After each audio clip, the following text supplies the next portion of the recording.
Hey guys, welcome back to this channel. In this video I'll be showing you guys how you can save your custom makeup.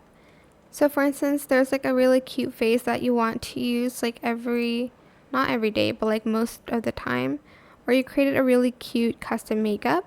So just create the custom makeup first, like so. And then to save it, you're going to add this you're going to press this plus button, and you're going to press this plus button here, so that whenever you like remove it, you can instantly put it on again in this tab here. To delete, you're just going to simply select delete. You can also equip with skin color, yes or no here.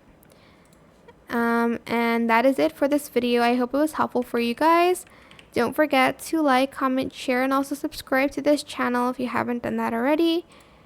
If you have any more questions about this video, just leave it in the comment section down below. I will try my best to answer them all for you guys. And if you found this video helpful, please click the thanks button as well. That is it for this video. Thank you so much for watching. Bye.